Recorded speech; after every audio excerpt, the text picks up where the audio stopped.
Well, let's just give one example, the US dollar, which has kind of united the world in a lot of ways, maybe not to your advantage, but certainly to ours. Is that going away as the reserve currency, the universally accepted currency? How have sanctions, do you think, changed the dollar's place in the world? Вы знаете, это одна из грубейших You know, to use the dollar as a tool of foreign policy struggle is one of the biggest strategic mistakes made by the US political leadership. Это основа основ могущества США. The dollar is the cornerstone of the United States power. I think everyone understands very well that no matter how many dollars are printed, they are quickly dispersed all over the world. По-моему, 3%, примерно 3-4, что ли. Вот, приемлемо для США абсолютно. Inflation in the United States is minimal. It's about 3 or 3.4%, which is, I think, totally acceptable for the US. But they won't stop printing. What does the debt of $33 trillion tell us about? It is about the emission. Как только политическое руководство приняло решение использовать доллар в качестве инструмента политической борьбы. Nevertheless, it is the main weapon used by the United States to preserve its power across the world. As soon as the political leadership decided to use the US dollar as a tool of political struggle, a blow was dealt to this American power. I would not like to use any strong language, but it is a stupid thing to do and a grave mistake.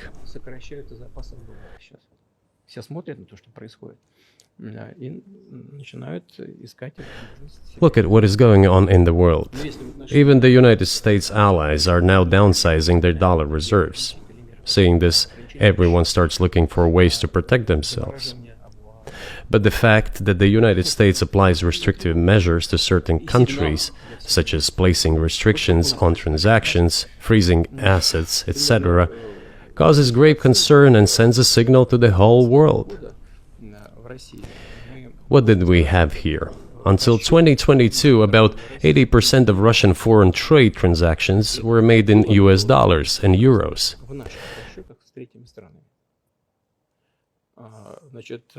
US dollars accounted for approximately 50% of our transactions with third countries, while currently it is down to 13%. It wasn't us who banned the use of the US dollar.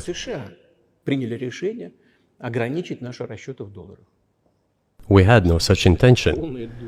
It was decision of the United States to restrict our transactions in US dollars. I think it is complete foolishness from the point of view of the interests of the United States itself and its taxpayers, as it damages the US economy, undermines the power of the United States across the world. By the way, our transactions in yuan accounted for about 3%. Today, 34% of our transactions are made in rubles and about as much, a little over 34% in yuan. Why did the United States do this? My only guess is self-conceit. They probably thought it would lead to full collapse, but nothing collapsed. Moreover, other countries, including oil producers, are thinking of and already accepting payments for oil in yuan. Do you even realize what is going on or not? Does anyone in the United States realize this? What are you doing? You are cutting yourself off. All experts say this. Ask any intelligent and thinking person in the United States what the dollar means for the US. But You're killing it with your own hands. I think that's I think that's a fair assessment. The question is what comes next, and maybe you trade one colonial power for another, much less sentimental and forgiving colonial power. I mean, is the BRICS, for example, in danger of being completely dominated by the Chinese economy in a way that's not good for their sovereignty? Do you worry about that? Well, we have heard those boogeyman stories before. It is a boogeyman story. We're neighbors with China. You cannot choose neighbors just as you cannot choose close relatives. We share a border of 1,000 kilometers with them. This is number one. Second, we have a centuries-long history of coexistence. We're used to it.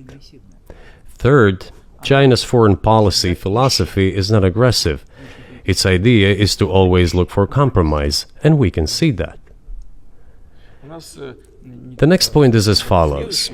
We are always told the same boogeyman story, and here it goes again, through an euphemistic form, but it is still the same boogeyman story. The cooperation with China keeps increasing. The pace at which China's cooperation with Europe is growing is higher and greater than that of the growth of Chinese-Russian cooperation. Ask Europeans, aren't they afraid? They might be, I don't know. But they are still trying to access China's market at all costs, especially now that they are facing economic problems. Chinese businesses are also exploring the European market. Do Chinese businesses have small presence in the United States? Yes, the political decisions are such that they are trying to limit their cooperation with China. It is to your own detriment, Mr. Tucker, that you are limiting cooperation with China. You are hurting yourself. It is a delicate matter, and there are no silver bullet solutions, just as it is with the dollar.